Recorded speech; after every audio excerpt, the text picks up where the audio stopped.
और हमारे यहाँ व्रत में जो सबसे बड़ा व्रत है वो आस्वाद व्रत है। महाव्रत आहार से ही सिद्ध होते हैं। ध्यान रखना, जितने व्रत हैं उन व्रतों की सिद्धि अथवा इंद्रियों का संयमन, नियमन, इंद्रियों का दमन, इंद्रियों को नियंत्रित करना है। अगर आपको ऐन्द्रिक नियंत्रण चाहिए तो आहार की शुद्धि बड़ी आवश्यक है। आहार शुद्धौ सत्व शुद्धि, आहार शुद्धौ सत्व शुद्धि।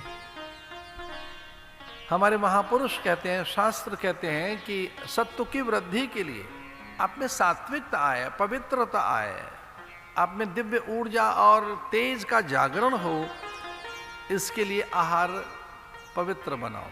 आहार शुद्धौ सत्व शुद्धि, सत्व वृद्धि। आप में सात्विकता आएगी अगर आहार आपका पवित्र है तो जितने व्रत, नियम, उपवास, पूजा पाठ हैं वो आहार की शुद्धता से शुद्ध होते हैं।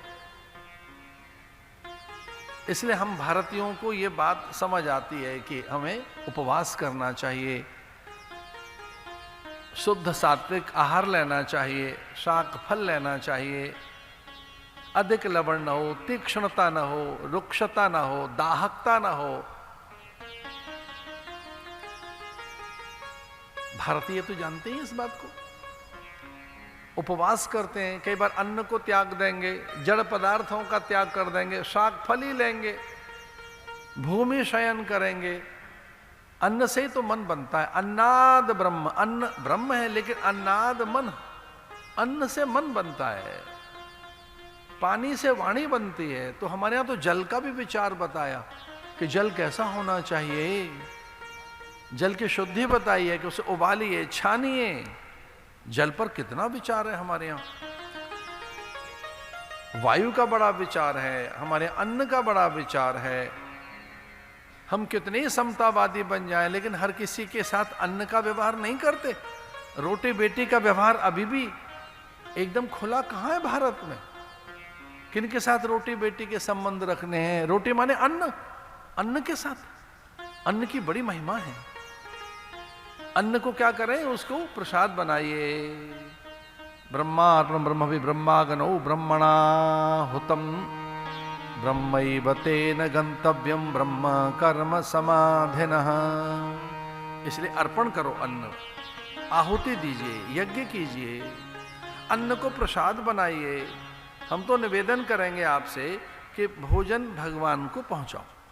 अपने घर के भोजन को, अपने घर के आहार को भगवान को समर्पित करो। प्रसाद बनाइए, तुलसी रखिए उसमें। और जब अन्न आपका प्रसाद बन जाएगा तो अन्न के बाद प्रसाद बन जाने से हानि नहीं होगी। शास्त्र कहता है प्रसादे सर्व दुखानाम हानि रस्योपजायते। अन्न में तुलसी रखो, भगवान को निवेदित करो, कहो उनसे प्रभु इसे ग्रहण कीजिए। तो द्यम वस्तु गोविंद तुभ्यमेव समर्पये। साधु महात्माओं को, जो भिक्षुक हैं, उनको भी ऐसा ही निर्देश है कि वो जब भिक्षा ग्रहण करें तो ऐसा ही विचार करें कि अन्नपूर्णा उन्हें भिक्षा दे रही है। अन्नपूर्णे सदा पूर्णे शंकर प्राण बल्लभे ज्ञान वैराग्य सिद्ध्यर्थम भिक्षाम देहि च पार्वती। भगवान ने स्वयं काशी में भिक्षा मांगी, पार्वती को लगा के क्या कर रहे हैं? जो देवादिदेव है, महादेव जो सर्व समर्थ है, ये कर क्या रहे हैं? अब इनको भिक्षा मांगनी है तो खड़ी हो गई अन्नपूर्णा बनकर, लो मेरे से ही ले लो। मां अन्नपूर्णा बनकर उनको भिक्षा देने लगी। दाता दीन बन रहा है। हम साधुओं को भी ऐसे ही सिखाया जाता है कि जब माताएं भोजन परोस रही हों तो ये बुद्धि रखो कि माताएं नहीं अन्नपूर्णा है। अन्नपूर्णा प्रसाद दे रही है। प्रसाद से बुद्धि शुद्ध होती है। प्रसादे सर्व दुखानाम हानि रस्योपजायते। अन्न भी जब ग्रहण करो तो उसमें प्रसाद की भावना रखो। अहम वैश्वानरो भूत्वा प्राणिनाम देहमाश्रिता प्राण अपान समायुक्त पचाम्यन्नं चतुर्विधम। मैं ही वैश्वानर बनकर अन्न को पचाता हूं। मैं स्वयं बैठा हूं अग्नि बनकर। अहम वैश्वानरो भूत्वा प्राणिनाम देहमाश्रिता, मेरे ही तो आश्रित है देह मन और प्राण, मैं ही तो पचाता हूं। चोष्यते लेह्यते, देखो अन्न भी चार प्रकार से होता है, एक तो चबाया जाता है, एक चूसने वाला है, एक चाटने वाला है।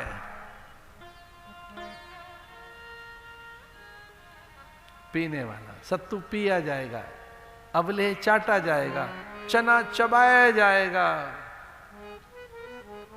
ये चारों चीजें होनी चाहिए। चू करिए, थोड़ा बहुत चबाइए। तो भोजन में चार चीजें। चूसने वाला, आम को चूसा जाता है, गन्ना चूसा जाता है, गन्ना चबाया नहीं जाता, गन्ना पिया नहीं जाएगा, चना चबाया नहीं जाएगा। न चना, जो चना है ना, चना भुने हुए चने चबाए जाएंगे।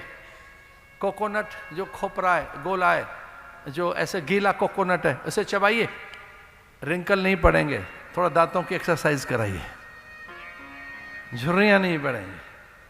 चबाने वाला भोजन लो, चूसने वाला भोजन लो, पीने वाला भोजन लीजिए, और ऐसे सॉलो करने वाला। पचाम्यनम चतुर्विधम अहम वैश्वानरो भूत्वा लेयते। एक जगह तो ऐसा आता है आयुर्वेद में, हलवा चाटा जाएगा, एक चीज चबाई जाएगी, एक चूसी जाएगी, पूरी एक्सरसाइज हो आपकी जबड़े की। ऐसा भोजन करिए।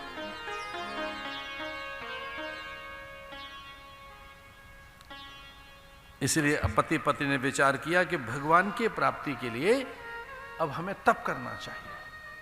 और तप में पहला तप क्या करें? बोले आहार की शुद्धता, आहार को पवित्र बनाएं पहले। तुलसीदास जी लिखते हैं मनु शत्रुपा ने किस प्रकार का तप किया, वो क्या तप करने लगे, उनको सूझा क्या। और अभिलाष निरंतर हुई, एक नयन परम प्रभु सोई।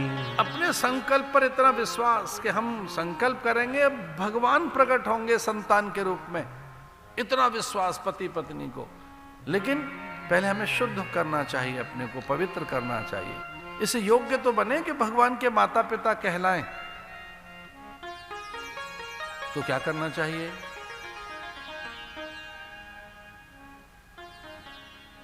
चेंज करिए, जय जयवंती लो।